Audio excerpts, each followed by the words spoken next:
नमस्कार, आप देख रहे हैं जन न्यूज खबरें आप तक। मैं हूं आपके साथ शारदा झा। आप तमाम दर्शकों का स्वागत है। बुलेटिन की शुरुआत से पहले नजर डालते हैं आज की हेडलाइंस पर। मधुबनी नगर थाना क्षेत्र में दो गुटों में झगड़े के बाद चाकूबाजी में एक युवक की हुई हत्या। नगर थाना ने पूछताछ के लिए 12 युवकों को लिया हिरासत में।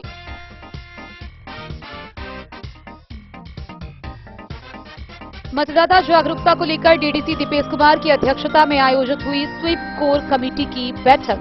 22 मार्च को मानव श्रृंखला बनाकर चलाया जाएगा मतदाता जागरूकता अभियान।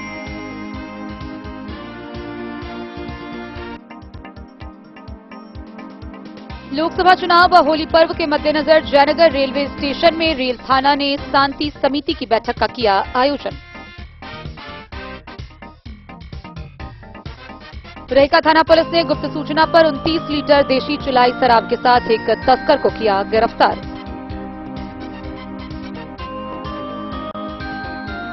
भेजा थाना क्षेत्र के वार्ड नंबर 7 में जमीनी विवाद को लेकर दो पक्षों में जमकर हुई मारपीट। 2 महिला समेत कुल 8 लोग गंभीर रूप से घायल। सहरघाट थाना पर सीओ नीलेश कुमार ने शांतिपूर्ण होली मनाने को लेकर की पुलिस पब्लिक की बैठक। होली, ईद और लोकसभा चुनाव शांतिपूर्वक संपन्न को लेकर पतौना थाना परिसर में शांति समिति की हुई बैठक। अश्लील गीत, डीजे पर पूर्णतः रहेगा प्रतिबंध। मधेपुर की सीडीपीओ लक्ष्मी रानी ने बाल विकास कर्मियों के साथ धूमधाम से मनाया पोषण पखवाड़ा दिवस।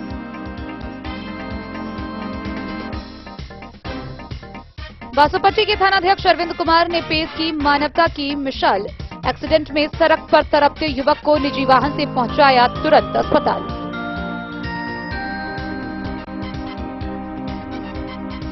मधुबनी डीएम सह निर्वाची पदाधिकारी अरविंद वर्मा ने एसडीओ बीडीओ के साथ वर्चुअल माध्यम से की बैठक। लोकसभा आम निर्वाचन की तैयारियों की समीक्षा।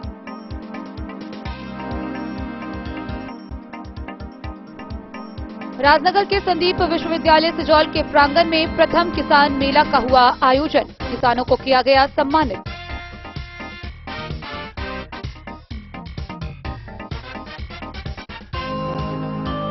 और समाहरणालय में सूचना भवन स्थित मीडिया सर्टिफिकेशन व मॉनिटरिंग कक्ष का डीएम ने किया उद्घाटन। 24 घंटे इलेक्ट्रॉनिक व सोशल मीडिया पर रखी जाएगी पैनी नजर।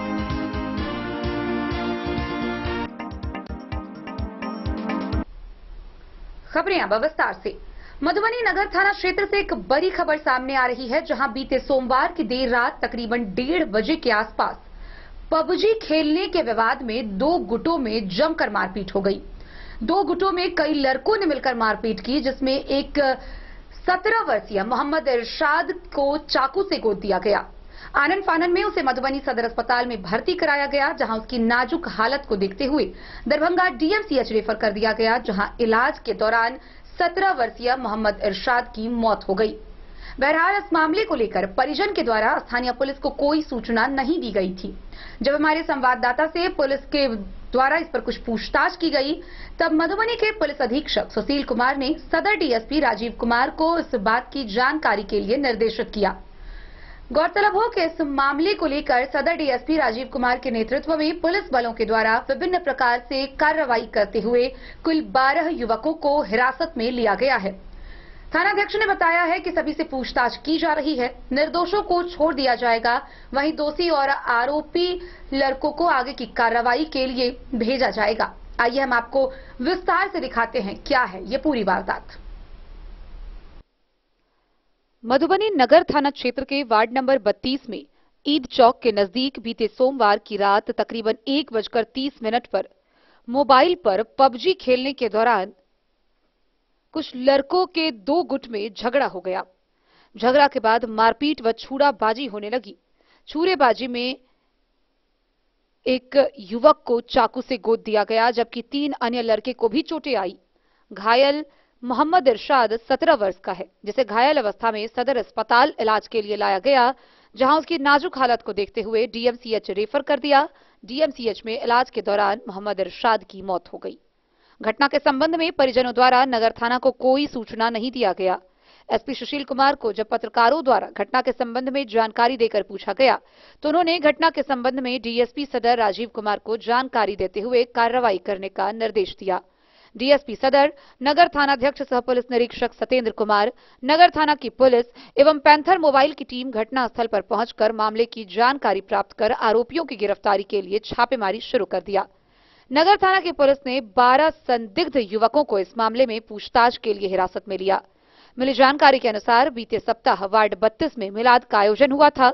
उस दौरान भी रात में 2 गुटों में झगड़ा हुआ था। इसी खुन्नस में बीती रात हुए घटना को अंजाम दिया गया। डीएसपी सदर राजीव कुमार ने बताया कि घायल युवक की मौत डीएमसीएच दरभंगा में हो गई। वहां पुलिस ने मृतक के परिजनों से फर्द बयान लिया है। फर्द बयान आने के बाद प्राथमिकी दर्ज की जाएगी। वहीं इधर पुलिस ने त्वरित कार्रवाई करते हुए 12 लड़कों को हिरासत में लिया है। पूछताछ के बाद निर्दोष को छोड़ दिया जाएगा। वहीं घटना में शामिल दोषी अपराधी की गिरफ्तारी की जाएगी। झगड़ा लड़ाई में हुआ है, मारा पीटी हुआ था, उसी में चाकू मार दिया लड़का सब। में ले जाया गया, रास्ते में उसका डेट हो गया। झंझट होने के बाद खत्म हो गया झंझट। वही झंझट ये रात में ही मार दिया सब थोड़ा में। कौन सब था मारने? यही 20-15 छोरा मिल के मारा, 20 छोरा मिल, यही तो लगा। कहाँ पर हुआ? लाव लगर भौरा मस्जिद का पाछू में आगे ईद मोहम्मद चौक के सामने। क्या चीज से मारा? ये दगर से मारा है, रोड से मारा है, रोड से पीछू से। आप लोगों को कब जानकारी मिली? करीब पहले 2 बजे हम लोग को सूचना मिली है कि रात में मोहल्ले के लड़के आपस में विवाद चलते हुए उन्होंने चाकूबाजी की हुई है।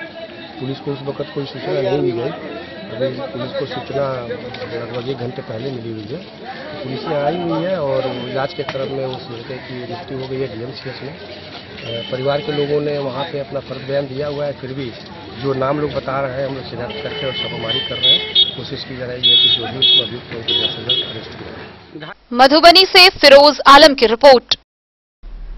मधुबनी समाहरणालय के सभागार में मधुबनी के जिला पदाधिकारी सह जिला निर्वाची पदाधिकारी अरविंद कुमार वर्मा के दिशा निर्देश के आलोक में डीडीसी दीपेश कुमार की अध्यक्षता में मधुबनी जिला स्वीप कोर कमेटी की बैठक का आयोजन किया गया।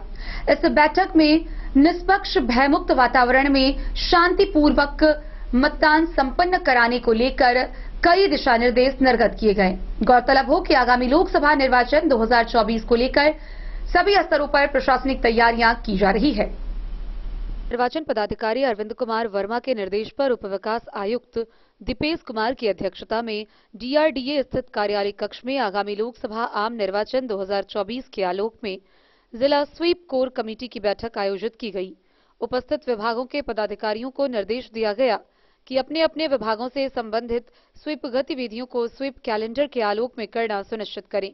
डीडीसी सह अध्यक्ष जिला SVEEP core committee Dipesh Kumar ने निर्देश दिया कि सभी सहयोगी विभाग अपने स्वीप गतिविधियों से संबंधित विस्तृत प्रतिवेदन, फोटोग्राफ व वीडियो क्लिपिंग के साथ उपलब्ध करवाना सुनिश्चित करेंगे। साथ ही स्वीप व्हाट्सएप ग्रुप में भी डालेंगे। उन्होंने कहा कि सभी विभाग स्वीप कैलेंडर के अनुसार ससमय जागरूकता गतिविधियों को आयोजित करें। बैठक में निर्णय लिया गया कि 22 मार्च को मानव श्रृंखला बनाकर मतदाता जागरूकता का संदेश दिया जाएगा। यह भी निर्णय लिया गया कि गत अप्रैल 7, 2024 को फैंसी क्रिकेट मैच के माध्यम से वोट प्रतिशत में भी जीतेगा मधुबनी का संदेश दिया जाएगा। बैठक में स्वास्थ्य, शिक्षा, आईसीटीएस, जीविका को भी मतदाता जागरूकता संबंधी गतिविधियों को संचालित करने का निर्देश दिया गया। नगर भवन परिसर में स्थापित केंद्र में अधिक से अधिक लोगों को ईवीएम एवं वीवीपैट की हैंड ऑन जानकारी देने का भी निर्देश दिया। पिछले लोकसभा निर्वाचन में वैसे मतदान केंद्र जहां काफी कम मतदान प्रतिशत रहा, उनको चिन्हित कर वहां व्यापक जागरूकता कार्यक्रम चलाया जाएगा। हर घर दस्तक कार्यक्रम के माध्यम से मतदाताओं को जागरूक किया जाएगा। साथ ही प्रभात फेरी, नुक्कड़ नाटक, संध्या चौपाल, इन सब के माध्यम से मतदान प्रतिशत बढ़ाने को लेकर व्यापक जागरूकता कार्यक्रम चलाया जाएगा। मतदाता जागरूकता हस्ताक्षर अभियान, मतदाता जागरूकता शपथ कार्यक्रम आयोजित किए जाएंगे। डीडीसी ने निर्देश दिया कि सभी मतदाता जागरूकता संबंधी गतिविधियों का आयोजन निर्वाचन आयोग के दिशा निर्देशों के आलोक में ही आयोजित किए जाएं। इस बैठक में डीपीआरओ सह सचिव जिला SVEEP core committee Parimal Kumar, nodal पदाधिकारी स्वीप कोसांग Sujit Kumar Varnwal, DPO ICDS DPO Kundan Kumar, जिला डीपीएम जीविका सहित सभी संबंधित विभागों के पदाधिकारी उपस्थित थे। Bureau report, Madhubani. आगामी होली व ईद पर्व को शांतिपूर्ण वातावरण में मनाने को लेकर जयनगर रेलवे स्टेशन के रेल थाना पर शांति समिति की बैठक का आयोजन किया गया, जिसकी अध्यक्षता रेल थाना के थानाध्यक्ष ने की। इस दौरान उन्होंने आगामी पर्व होली व ईद को आपसी भाईचारे के साथ मनाने की अपील की। लोकसभा चुनाव व होली पर्व को देखते हुए मंगलवार को जयनगर रेलवे स्टेशन स्थित रेल थाना में शांति समिति की बैठक आयोजित की गई। बैठक की अध्यक्षता थानाध्यक्ष वीणा देवी ने किया। थानाध्यक्ष ने कहा कि चुनाव होली पर्व को देखते हुए वरीय अधिकारियों के आदेश पर शांति व्यवस्था बहाल करने एवं रेलवे स्टेशन पर आने जाने वाले रेल यात्रियों पर पैनी नजर रखने को लेकर सघन चेकिंग अभियान चलाया गया। थानाध्यक्ष ने बताया कि शांति समिति के बैठक के माध्यम से स्टेशन पर शांति व्यवस्था कायम रखने के लिए सभी बिंदुओं पर उपस्थित लोगों को बताया। वहीं रेल थानाध्यक्ष के नेतृत्व में प्लेटफॉर्म संख्या 1, 2 व 3 व बाहरी हिस्से में सभी आने जाने वाले रेल यात्रियों के सामानों की सघन तलाशी अभियान चलाई गई। उन्होंने कहा कि सीमावर्ती रेलवे स्टेशन होने के कारण दर्जनों की संख्या में रेल यात्रियों का आवागमन होता है। भारत के अलावा पड़ोसी राष्ट्र नेपाल के रेल यात्री जयनगर से देश के विभिन्न शहरों के लिए ट्रेनों से यात्रा करते हैं। थानाध्यक्ष ने बताया कि जीआरपी थाना पुलिस के जवानों के सहयोग से प्लेटफॉर्म व बाहरी हिस्से में सघन तलाशी अभियान लगातार चलाया जा रहा है, जबकि जयनगर से देश के विभिन्न शहरों के लिए प्रस्थान करने वाली प्रमुख ट्रेनों में जवानों के सहयोग से स्कॉट पार्टी लगाया जाता है।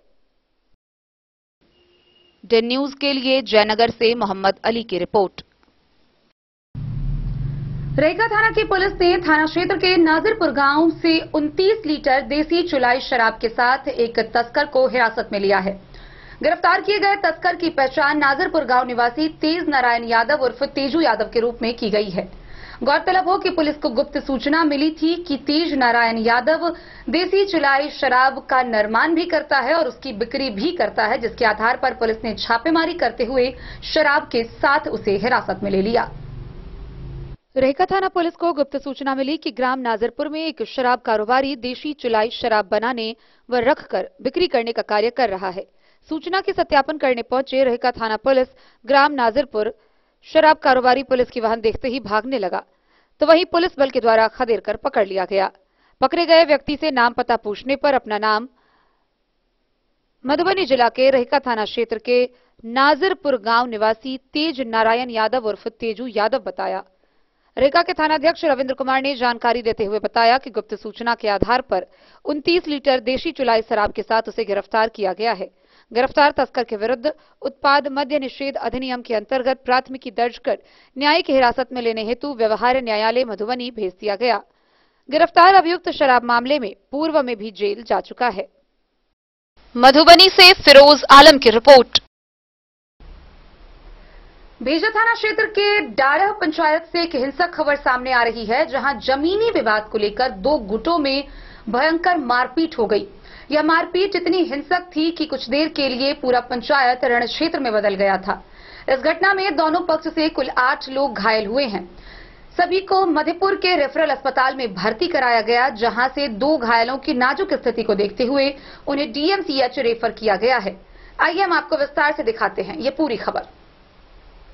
भेजा थाना क्षेत्र के डारा पंचायत अंतर्गत वार्ड नंबर 7 में जमीनी विवाद को लेकर 2 पक्षों के बीच जमकर लाठी चली, फरसा चला। दोनों पक्षों से कुल 8 लोग घायल हो गए। जख्मी एक पक्ष के 2 लोग जहां दरभंगा मेडिकल अस्पताल बेहतर उपचार के लिए मधेपुर रेफरल अस्पताल से भेजे गए हैं, वहीं 6 लोगों का उपचार मधेपुर के सरकारी अस्पताल में चल रहा है। फिलहाल डॉक्टर ने सभी को खतरे से बाहर बताया है।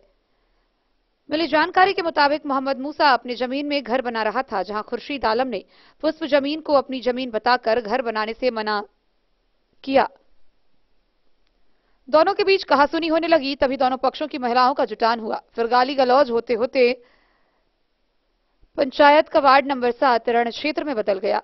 इस महायुद्ध में महिला पुरुष दोनों पक्ष को मिलाकर कुल 8 लोग जख्म खाकर जमीन पर गिर गए। बीच बचाव करने वालों द्वारा दोनों पक्षों को उठाकर मधेपुर सरकारी अस्पताल लाया गया, जहां मोहम्मद मासूम सुख को खातून, जहाना खातून, रईशा खातून, गुलशन खातून का उपचार चल रहा है, जबकि टुसिया खातून और लाडो परवीन जो दूसरे पक्ष के हैं, उन दोनों को प्राथमिक उपचार के बाद दरभंगा मेडिकल अस्पताल भेज दिया गया है। दोनों पक्ष में से किसी ने भी स्थानीय थाना में कोई आवेदन नहीं दिया है। इस मारपीट की घटना से गांव में सन्नाटा का माहौल है। स्थानीय जनप्रतिनिधि किसी की तरफ से कुछ बोलने के लिए बिल्कुल तैयार नहीं है। हम अपना जमीन में घर बनावे चाहिए, पर पुरसिदवा आके हमरा रोकल के जे घर नहीं बना देबो। हम अपना जमीन में घर बनाते रहिए, आके पुरसिदवा रोकल के जे हम घर नहीं बनवा देबो। हम सवाल करिए जे काहे नहीं बनवा दे घर, तो कल के हमर जमीन हमर भाई के जमीन है। तो हम सवाल करिए जे हमर माँ के जमीन कहाँ के, हमर माँ के जमीन है, हम एमे घर बनेबे। अब फिर भी नहीं मानल के हमरा ठाट के खर्र लगले, और हम के लिए रोके ला तो सब मिलकर मान ले हमरा लटक गए, और कुर्सी तो फर्दा उठा के निकाल के ले ले, हमरा माल के पर्दा लगे सब फूट गए। पूरा गांव के लोग जानो है जो हमार जमीन है, हमरा जमीन है, और तब जबरदस्ती हमरा नहीं घर बनवे दे, हमरा साथ मारपीट कर रहे।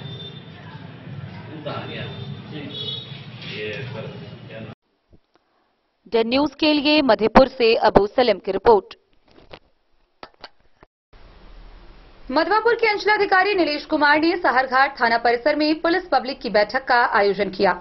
इस दौरान दोनों समुदाय के कई लोग, स्थानीय वासी समेत कई लोग उपस्थित थे, जहां आगामी होली व ईद पर्व को शांतिपूर्ण माहौल में संपन्न कराने को लेकर कई दिशा निर्देश निर्गत करते हुए आपसी भाईचारे के साथ पर्वों को मनाने की अपील सीओ नीलेश कुमार ने उपस्थित लोगों से की।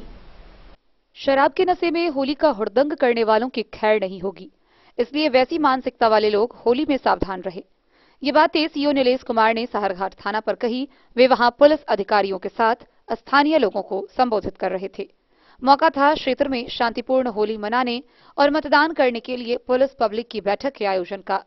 बीडीओ मनोज कुमार मुर्मू ने भाईचारे के माहौल में दोनों पर्वों को संपन्न कराने के लिए स्थानीय युवाओं को सक्रिय होने की बात कही। डीजे साउंड और शराब से संबंधित खास हिदायत उन्होंने पुलिस को दी। सद्भावना को होली के रंगों में सराबोर करने के लिए एकजुटता और ईमानदारी से काम करने का निर्णय पुलिस दल और मौजूद लोगों ने संयुक्त रूप से लिया। संभावित घटनाओं की पूर्व सूचना देने की अपील थानाध्यक्ष अरविंद कुमार और प्रशासनिक अधिकारियों ने युवाओं से की। सब इंस्पेक्टर आमोद कुमार सिंह, मुखिया प्रतिनिधि अनिल शाह, संतोष नायक, मुन्ना चौधरी, रोशन नायक समेत कई लोग मौके पर थे। जीवन में विभिन्न रंगों का जो त्योहार होता है हम लोग मनाते आते हैं, इसमें कहीं कोई दिक्कत नहीं है। इसमें प्रशासन की तरफ से ये कहना है कि होली का त्यौहार सभी मनाएं, लेकिन एक खुशी है सीमा तक रहना चाहिए। आपके आसपास भी बहुत समुदाय के लोग रहते हैं, दूसरे समुदाय के लोग रहते हैं, उन्हें हो सकता है कोई चीज़ अच्छा नहीं लगे, इसलिए इस बात का आप लोग ध्यान अवश्य रखेंगे कि अगर वो नहीं चाहते हैं कि रंग उनको लगाया जाए तो ऐसा कोई भी कार्य नहीं करेंगे जो उनको अच्छा नहीं। तो साहब ने जो पॉइंट्स हैं वो बता ही दिए हैं।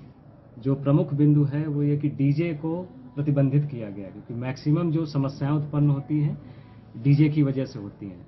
दूसरा चीज़ क्या है, परीक्षा भी इसी समय चल रहा है बच्चों का, तो इवन जो शादी महोत्सव होता है उसमें भी ध्यान रखिएगा कि अपने क्षेत्र में जो भी है डीजे वगैरह वो सब लो वॉइस उसमें ही चलें, डीबी में। और होली के टाइम पे पूरी तरीके से प्रतिबंधित किया गया है। साथ में ये भी है कि जितना भी शराब का है या जो भी मादक द्रव्य जैसे वीडियो साहब बोले ही हैं, उनका सेवन नहीं करें तो बहुत ही सही रहेगा।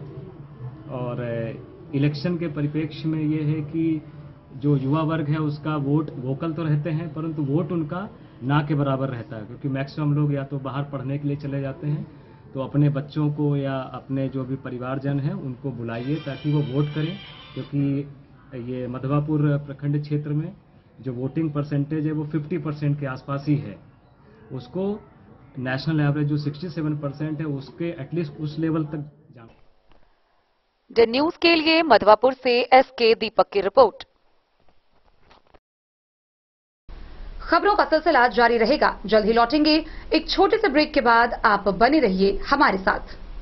लाल बाबू प्रसाद एंड सन्स, संकट चौक, बैंक ऑफ इंडिया के बगल में, मधुबनी। इस शादी सीजन सिर्फ हमारे साथ खरीदे और पाएं 100% एक्सचेंज वैल्यू। आप सोने चांदी या हीरे के आभूषणों की तलाश में हैं तो हमारे ज्वेलरी शॉप में मिलेंगे आपको हर तरह के आभूषण बेहद किफायती दामों पर, हर अवसर के लिए आभूषण आपके बजट में।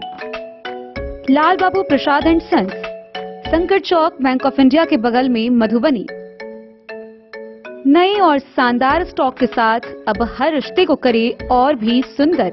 लाल बाबू प्रसाद एंड सन्स, संकट चौक, बैंक ऑफ इंडिया के बगल में, मधुबनी। हमारे सभी गोल्ड ज्वेलरी शॉप पर HUID है मौजूद।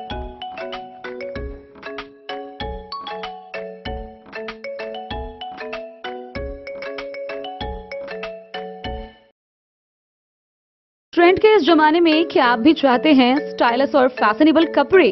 क्या आप अपने लुक को अपग्रेड करना चाहते हैं? अगर हाँ, तो आज ही आएं Bombay fashion readymade sari showroom. हमारे पास पुरुषों, महिलाओं और बच्चों के लिए है नए से नए फैशन ट्रेंड में कपड़े और एक्सेसरीज का लार्ज कलेक्शन, आपके बजट और हर अवसर के लिए खास। चाहे काम के लिए हो नए आउटफिट की तलाश, या पार्टी के लिए ड्रेस, या किसी खास अवसर के लिए सूट, सलवार और साड़ी, हमारे पास है हर एक ब्रांड। क्रिम्सन क्लब, मुफ्ती, टर्टल और किलर के SIS स्टोर्स। इसके अलावा रेमंड, स्पार्की, जॉकी, लक्ष्मीपति, मान्यवर, ब्लैकबेरी, नवाब पार्कर जैसे बड़े ब्रांड। तो देर किस बात की, आज ही आए बॉम्बे फैशन साड़ी एवं रेडीमेड शोरूम। हमारा पता है महिला कॉलेज रोड, मधुबनी।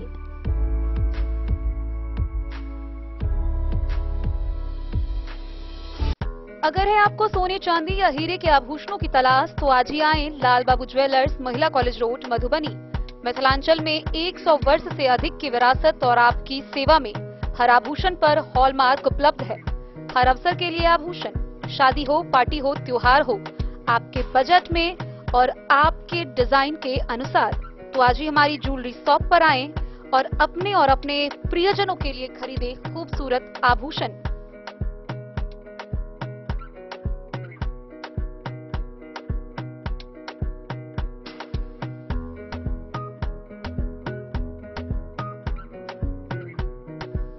हार, चूड़ियां, अंगूठियां, झुमके, मंगलसूत्र और बहुत कुछ है शामिल, वो भी किफायती दामों में। मधुबनी में सबसे कम मेकिंग चार्ज पर। लाल बाबू ज्वेलर्स, महिला कॉलेज रोड, मधुबनी।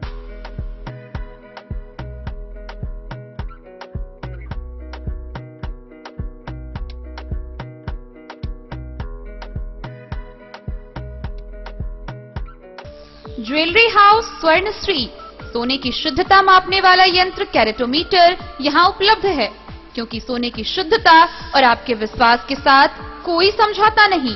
रत्न, सोना व चांदी के हर तरह के आभूषणों के लिए एक बार अवश्य आएं। लाइट वेट व बेहतरीन कारीगरी वाले गहनों का अनूठा संगम। आपका भरोसा ही है हमारी पूंजी। बिना किसी मिलावट व पूरी शुद्धता के साथ हॉलमार्क गहने आपको देना हमारा परम कर्तव्य। तो देर किस बात की, अपने मनपसंद गहनों की खरीदारी के लिए आज ही आए।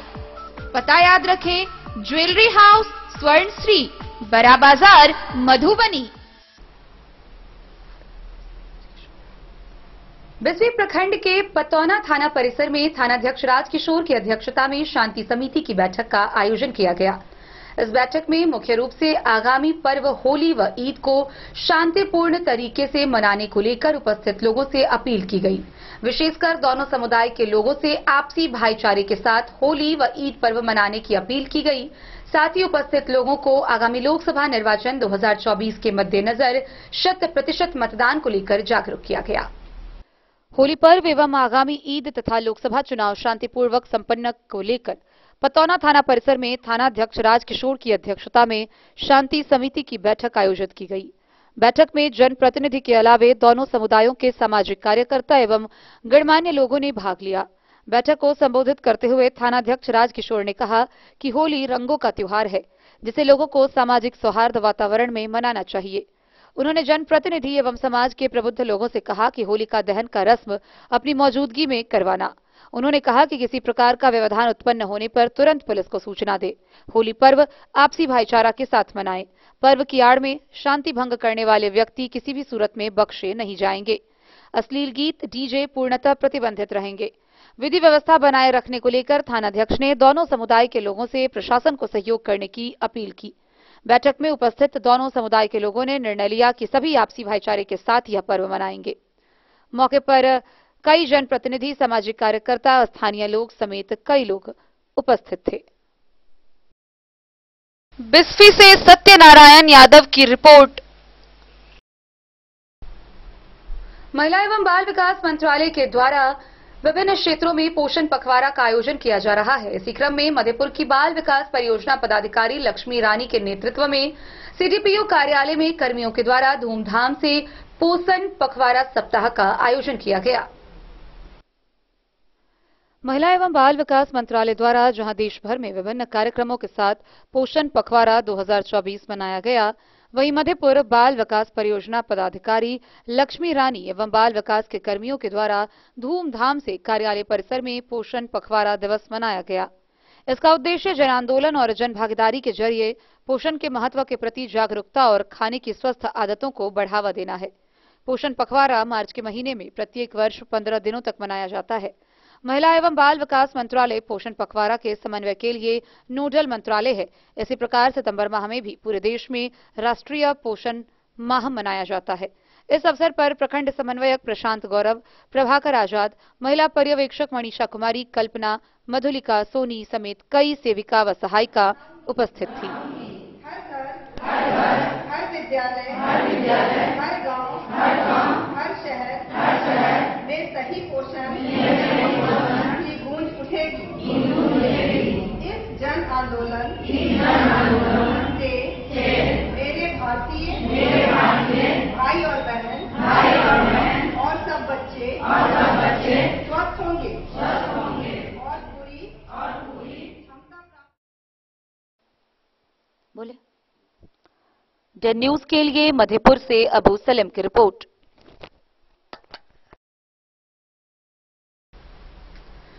बासोपट्टी के थानाध्यक्ष अरविंद कुमार ने मानवता की मिसाल पेश करते हुए एक युवक की जान बचाई है। गौरतलब हो कि थाना क्षेत्र के छतौनी मझौरी के समीप एक युवक का एक्सीडेंट हो गया था, जहां खून से लथपथ वो तड़प रहा था। उसी वक्त बासोपट्टी के थानाध्यक्ष अरविंद कुमार वहां से गुजर रहे थे, जिन्होंने बिना देर गवाए अपने निजी वाहन पर उसे उठाकर तुरंत स्थानीय अस्पताल में भर्ती करवाया। बासोपट्टी की स्थानीय पुलिस ने इंसानियत का मिसाल कायम किया है। थानाध्यक्ष अरविंद कुमार ने मानवता की मिसाल पेश करते हुए गंभीर हालत में जख्मी एक युवक को अस्पताल पहुंचाया। पुलिस ने अपने निजी वाहन से जख्मी युवक को अपने हाथों से उठाकर सराहनीय कार्य किया।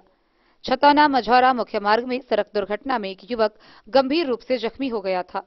घटना के समय जख्मी युवक के आसपास कुछ बच्चे मौजूद थे। उसी बीच थानाध्यक्ष अपने क्षेत्र का जायजा ले रहे थे और निगरानी रख रहे थे। इसी क्रम में सड़क पर देखा कि गंभीर रूप से खून से लथपथ एक युवक सड़क पर तड़प रहा है। अधिक चोटों की वजह से बेहोशी हालत में जान बचाने के लिए किसी मसीहा के इंतजार में था। पुलिस बल के साथ निकले थानाध्यक्ष ने युवक को तड़पते देखा, जिसके बाद आनन फानन में थानाध्यक्ष अपने निजी वाहन में युवक को लेकर सामुदायिक स्वास्थ्य केंद्र बासोपट्टी पहुंचाया, जहां ड्यूटी में मौजूद डॉक्टर अरुण कुमार मंडल ने जख्मी की स्थिति नाजुक देखते हुए प्राथमिक उपचार करते हुए बेहतर इलाज के लिए सदर अस्पताल मधुबनी रेफर कर दिया। गंभीर रूप से जख्मी युवक की पहचान कटैया पंचायत के महथौर गांव निवासी दिनेश यादव के 28 वर्षीय पुत्र दिवाकर यादव के रूप में की गई है। घटना के तुरंत बाद पुलिस द्वारा युवक के परिजनों को जानकारी दी गई। पुलिस के सराहनीय कार्य के लिए परिजनों ने प्रशंसा व्यक्त किया। पुलिस के एक्शन से अभी तक जख्मी युवक होश में है। स्थानीय लोगों ने बताया कि अगर पुलिस नहीं पहुंचती तो तड़पते तड़पते युवक दम तोड़ चुका होता। बासोपट्टी से रोशन ठाकुर की रिपोर्ट। मधुबनी समाहरणालय में मधुबनी के जिला पदाधिकारी सह जिला निर्वाची पदाधिकारी अरविंद कुमार वर्मा ने जिला भर के सभी वरीय पदाधिकारियों के साथ आगामी लोकसभा निर्वाचन 2024 के मद्देनजर वर्चुअल माध्यम से बैठक का आयोजन किया। इस समीक्षात्मक बैठक के दौरान विशेष रूप से आगामी लोकसभा निर्वाचन 2024 की तैयारियों के मद्देनजर किए गए कार्यों की समीक्षा की गई। मधुबनी के जिला निर्वाचन पदाधिकारी सह जिलाधिकारी अरविंद कुमार वर्मा ने देर शाम वर्चुअल माध्यम से सभी एसडीओ, बीडीओ सहित वरीय अधिकारियों के साथ बैठक किया। बैठक को संबोधित करते हुए जिलाधिकारी ने कहा कि लोकसभा आम निर्वाचन 2024 स्वच्छ, निष्पक्ष, भयमुक्त, पारदर्शी एवं सहभागितापूर्ण माहौल में संपन्न कराना प्रशासन की सर्वोच्च प्राथमिकता है। सभी पदाधिकारी इसके लिए सजग, तत्पर एवं प्रतिबद्ध रहें। जिलाधिकारी ने कहा कि सभी पदाधिकारी भारत निर्वाचन आयोग के निर्देशों के अनुरूप आदर्श आचार संहिता का सख्ती से अनुपालन कराएंगे। निर्देशों की अवहेलना या उल्लंघन करने वालों के विरुद्ध विधि सम्मत सख्त कार्रवाई की जाएगी। निर्वाचकों को प्रभावित करने के लिए नगद या घूस की कोई भी वस्तु का वितरण या बाहुबल का इस्तेमाल करना आईपीसी की धारा 171 ख और धारा 171 ग के अंतर्गत अपराध है और सामाजिक तत्वों के विरुद्ध सख्त से सख्त कार्रवाई की जाएगी। जिलाधिकारी द्वारा सभी वरीय पदाधिकारियों, अनुमंडल पदाधिकारियों, अनुमंडल पुलिस पदाधिकारियों, निर्वाचक निबंधन पदाधिकारियों व सभी बीडीओ के साथ तैयारी की समीक्षा की गई। आदर्श आचार संहिता का अनुपालन, विधि व्यवस्था संधारण, कम्युनिकेशन प्लान, मतदान केंद्र पर सुनिश्चित न्यूनतम सुविधाओं की उपलब्धता, पदाधिकारियों एवं कर्मियों का प्रशिक्षण, पोर्टल पर प्रविष्टि, मतदान कर्मियों के लिए वाहनों की व्यवस्था सहित सभी बिंदुओं पर एक एक कर समीक्षा की गई तथा अद्यतन प्रगति का जायजा लिया गया। जिलाधिकारी ने कहा कि चुनाव का हर एक चरण अत्यंत महत्वपूर्ण होता है।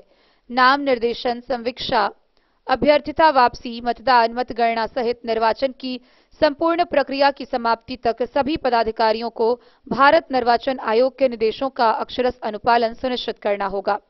जिलाधिकारी ने कहा कि निर्वाचन में संलग्न सभी पदाधिकारी लोक प्रतिनिधित्व अधिनियम के तहत प्रतिनियुक्ति की तारीख से निर्वाचन परिणाम घोषित किए जाने की तारीख तक भारत निर्वाचन आयोग में प्रतिनियुक्त समझे जाते हैं और तदनुसार उस अवधि के दौरान भारत निर्वाचन आयोग के नियंत्रण, अधीक्षण और अनुशासन के अधीन कार्यरत रहेंगे। Bureau report, Madhubani. राजनगर थाना क्षेत्र स्थित संदीप विश्वविद्यालय सिजौल में प्रथम किसान मेला का भव्य आयोजन किया गया, जिसमें राष्ट्रीय से अंतर्राष्ट्रीय स्तर तक के किसान सलाहकार, शिक्षाविद व बुद्धिजीवी शामिल हुए। वहीं इस मौके पर कृषि के क्षेत्र में उत्कृष्ट व बेहतर कार्य करने वाले कई किसानों को सम्मानित भी किया गया। राजनगर प्रखंड क्षेत्र से सटे संदीप विश्वविद्यालय सिजौल के प्रांगण में मंगलवार को प्रथम किसान मेला का आयोजन किया गया, जिसकी अध्यक्षता विश्वविद्यालय के कुलपति प्रोफेसर समीर कुमार वर्मा ने किया।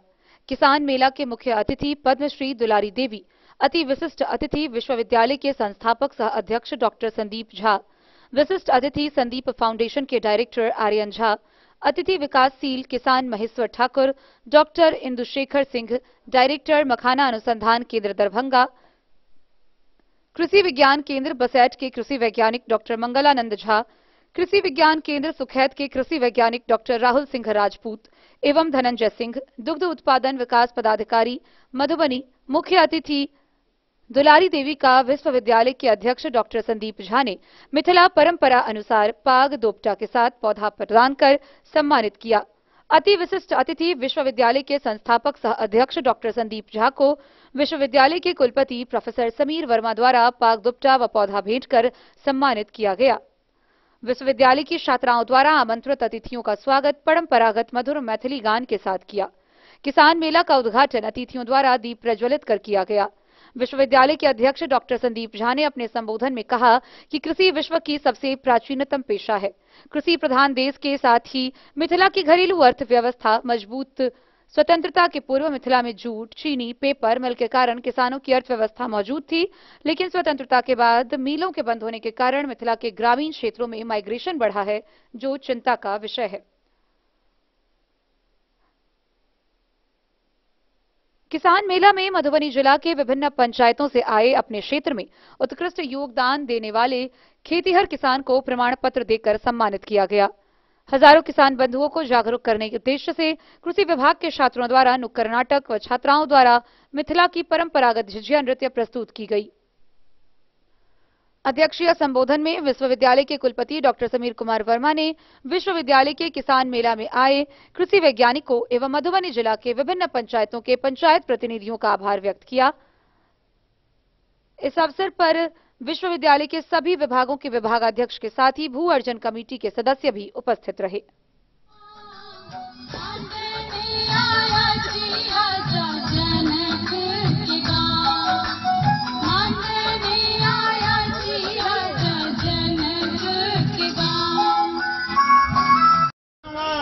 मटकुरी में तारी के संग दिहल गुड़ भरनवा मिठल लटका दिहल तो हो गई है नीदनवा भगवनवा बन गई ये सजनी तू बन जा किसानी न एक बार जोरदार महान मत बलवान हम मिथिला के नाम में पान माछ मखान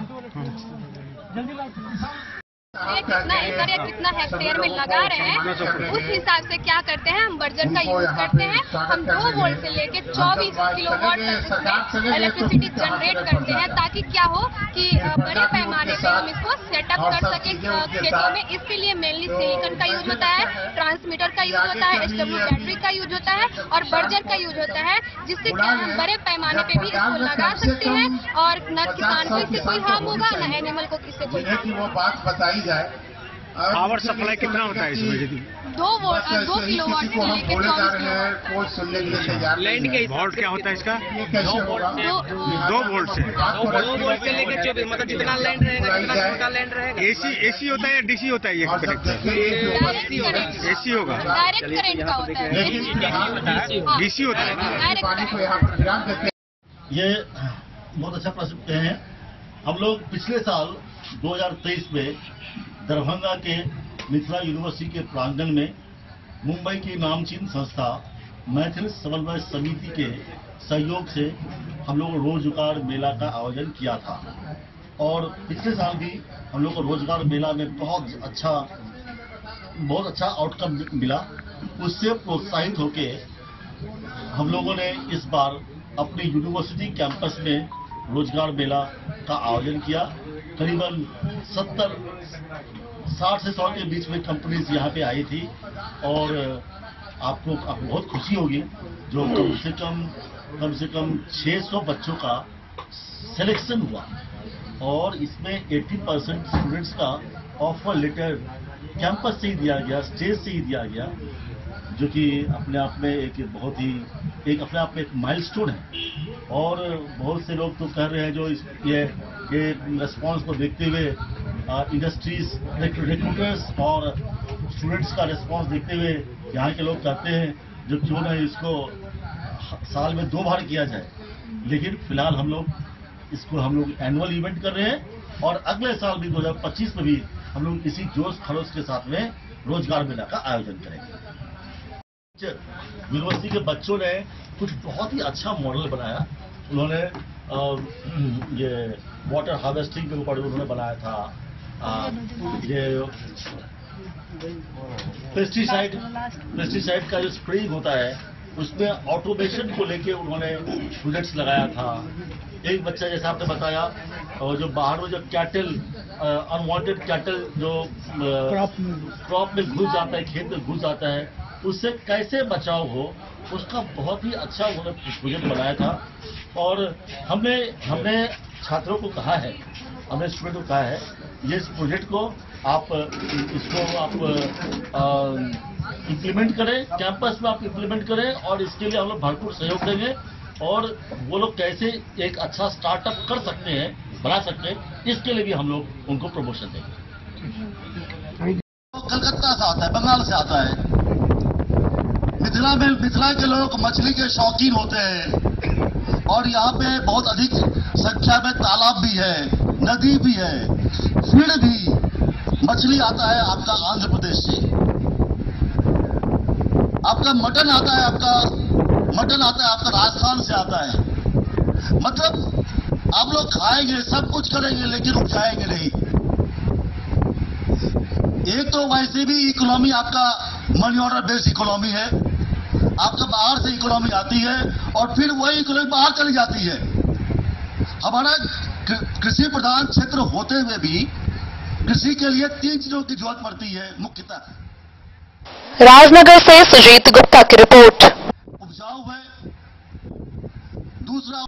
खबरों का सिलसिला जारी रहेगा, जल्द ही लौटेंगे एक छोटे से ब्रेक के बाद। आप बने रहिए हमारे साथ। होटल गोकुल राज।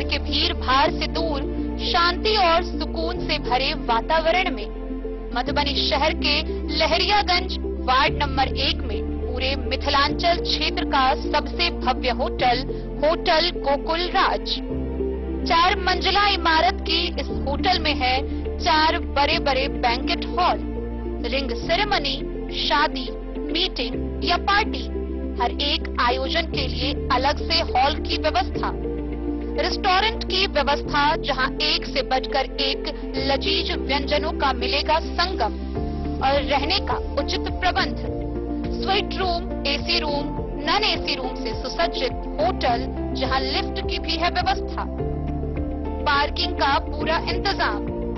तो आइए और जिंदगी में खुशियों से भरी यादें शामिल करिए।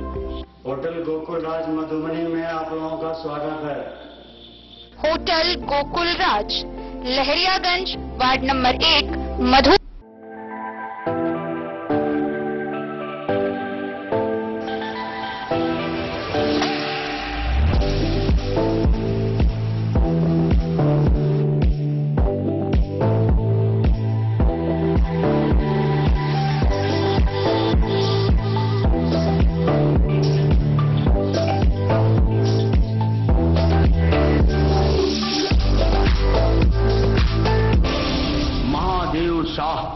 अमरनाथ प्रसाद ज्वेलर्स 916 हॉलमार्क ब्रांडेड गोल्ड एवं डायमंड ज्वेलरी शोरूम, गांधी चौक। शगुन वाटिका मैरिज गार्डन, मधुबनी शहर के बीचों बीच बाबू साहेब चौक पर आपकी सुविधा अनुसार आकर्षक और भव्य मैरिज गार्डन। शगुन वाटिका विवाह भवन, रिंग सेरेमनी हो या हो शादी, छोटा बड़ा पारिवारिक समारोह हो या हो कोई उत्सव या पार्टी, शगुन वाटिका मैरिज गार्डन दे रहा है आपको सबसे बेहतरीन सेवा। बुकिंग के लिए संपर्क करें गणपति टेंट हाउस, पुराना LIC कैंपस, खादी भंडार, मधुबनी। संपर्क सूत्र 7903625254। विवेकानंद मिशन विद्यापीठ, शिक्षा के क्षेत्र में एक नया आयाम अब छोटे बच्चों के लिए भी आधुनिक सुविधाओं के साथ उपलब्ध। विवेकानंद मिशन विद्यापीठ जूनियर, जहां क्लास प्री नर्सरी से 5th स्टैंडर्ड तक के बच्चों का एडमिशन प्रारंभ है। अगर आप भी चाहते हैं अपने बच्चों का शिक्षा के क्षेत्र में बेहतर विकास, तो विवेकानंद मिशन विद्यापीठ जूनियर है आपके लिए तैयार। 2.5 से 10 वर्षों के बच्चों के लिए आपको मिलेगा आधुनिक सुविधाओं के साथ एक बेहतर शिक्षा का माहौल। CBSE बेस्ड करिकुलम सिलेबस के साथ साथ स्टूडेंट्स होंगे art and craft, game and sports और कल्चरल एक्टिविटीज में अव्वल। इंग्लिश मीडियम के माहौल के बीच स्टूडेंट्स बनेंगे स्मार्ट, जहां किताबी ज्ञान के साथ साथ हर क्षेत्र में स्टूडेंट्स होंगे अवेयर। हॉबीज और इंटरेस्ट को मिलेगी प्राथमिकता। तो आइए और अपने बच्चों के बेहतर भविष्य के लिए आज ही नामांकन करवाइए। विवेकानंद मिशन विद्यापीठ जूनियर, हमारा पता है तिरहुत कॉलोनी, नगर परिषद, main road, ward number 21, Madhubani. Madhubani के जिला पदाधिकारी सह जिला निर्वाचन पदाधिकारी अरविंद कुमार वर्मा के नेतृत्व में MCMC की टीम काफी सक्रिय हो गई है। मधुबनी समाहरणालय के सूचना भवन में MCMC व मॉनिटरिंग कक्ष का डीएम ने उद्घाटन किया। इस मॉनिटरिंग कक्ष से लोकसभा निर्वाचन को शांतिपूर्वक संपन्न कराने को लेकर क्षेत्रों पर पैनी नजर रखी जाएगी, उपद्रवी तत्वों पर नजर रखी जाएगी। मुख्य रूप से सूचना व संचार के विभिन्न माध्यम जैसे Facebook page, Facebook portal, news channel, TV cable, FM radio, WhatsApp group समेत अन्य प्लेटफॉर्म पर विशेष व पैनी नजर रखी जाएगी। पूरी तरीके से आदर्श आचार संहिता का अनुपालन करवाने, 100% मतदान करवाने और विधि व्यवस्था संधारण करने को लेकर मधुबनी जिला प्रशासन लोकसभा चुनाव में जीतेगा मधुबनी के संकल्प को लेकर कार्य कर रही है। उन्होंने बताया है कि अगर किसी भी प्रकार से किसी भी असामाजिक तत्वों के द्वारा कार्य में बाधा डाली जाएगी या किसी भी प्रकार के ऐसे पोस्ट किए जाएंगे तो उन पर सख्त से सख्त कार्रवाई की जाएगी।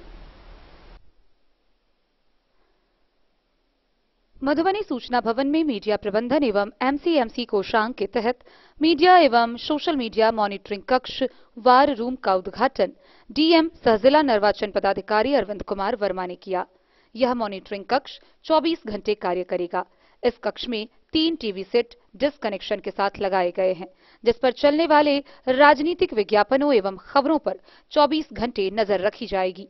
सोशल मीडिया की मॉनिटरिंग के लिए लैपटॉप एवं इंटरनेट की सुविधा के साथ मॉनिटरिंग हेतु टीम अलग अलग शिफ्ट में कार्य करेगी, जो चल रही खबरों, विज्ञापनों, पेड न्यूज इन सब पर नजर रखेगी एवं आवश्यकता पड़ने पर उसकी रिकॉर्डिंग कर वरीय अधिकारी को आवश्यक कार्रवाई हेतु सूचित करेगी। जिलाधिकारी सह जिला निर्वाचन पदाधिकारी ने बताया कि लोकसभा आम निर्वाचन 2024 में इलेक्ट्रॉनिक मीडिया या सोशल मीडिया पर राजनीतिक विज्ञापनों के पूर्व प्रमाणीकरण और सोशल मीडिया प्लेटफॉर्म जैसे WhatsApp news group, Facebook page, news portal, cable TV, YouTube channel पर नजर रखने के लिए एमसीएमसी कमेटी मुस्तैदी से कार्य करना प्रारंभ कर चुकी है। जिला एमसीएमसी कमेटी के पदेन सचिव जिला जनसंपर्क अधिकारी हैं। उन्होंने कहा कि इस बार के लोकसभा चुनाव में सोशल मीडिया को स्कैनिंग करते हुए एमसीएमसी कमेटी को सहयोग करने के उद्देश्य से सोशल मीडिया एक्सपर्ट भी रहेंगे। उन्होंने कहा कि सोशल मीडिया एवं इंटरनेट मैसेंजर स्मार्टफोन एप्लीकेशन के आगमन से बड़े स्तर पर संचार में सुविधा हो रही है, परंतु उपयुक्त प्लेटफॉर्म का निर्वाचनों की अवधि के दौरान पेड न्यूज, फेक न्यूज, गलत सूचना और मिथ्या सूचना के लिए दुरुपयोग करने पर विधि सम्मत कार्रवाई भी की जाएगी। उन्होंने कहा कि निर्वाचन प्रचार अभियान से संबंधित विधिक उपबंध सोशल मीडिया पर भी उसी तरह से लागू होते हैं जैसे मीडिया के अन्य रूपों पर लागू होते हैं। गलत सूचना, हेट स्पीच, एक दूसरे पर आरोप प्रत्यारोप, जाति, धर्म, वर्ग, भाषा के आधार पर प्रचार प्रसार कर माहौल को बिगाड़ने की कोशिश करना आदर्श आचार संहिता का स्पष्ट उल्लंघन माना जाएगा। एमसीएमसी कमेटी इन बिंदुओं के आलोक में फेक और पेड न्यूज के प्रसारण या प्रकाशन पर गहरी नजर रखेगी। साथ ही इलेक्ट्रॉनिक सोशल मीडिया पर राजनीतिक विज्ञापनों का पूर्ण प्रमाणीकरण एमसीएमसी के माध्यम से कराना भी अभ्यर्थियों के लिए अनिवार्य होगा। यह स्पष्ट है कि कोई न्यूज यदि पेड न्यूज साबित होता है तो कमेटी की अनुशंसा पर आरओ द्वारा अग्रेतर कार्रवाई हेतु संबंधित को नोटिस किया जाएगा। विभिन्न चैनलों, सोशल मीडिया के विभिन्न प्लेटफॉर्म जैसे Facebook page, portal, WhatsApp apps, news group, YouTube channel, cable TV, FM radio, cinema hall, इन सब पर किसी भी तरह के राजनीतिक विज्ञापन के प्रसारण के पूर्व एमसीएमसी कमेटी से पूर्व प्रमाणीकरण कराना अनिवार्य होगा। ऐसा नहीं करने पर विधि सम्मत कार्रवाई की जाएगी।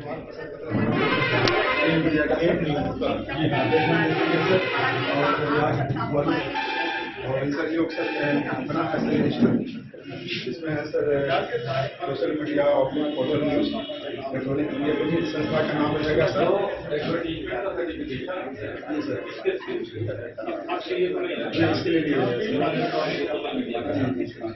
ताकि सर हम उसमें खर्च हम निकाल सकते हो गया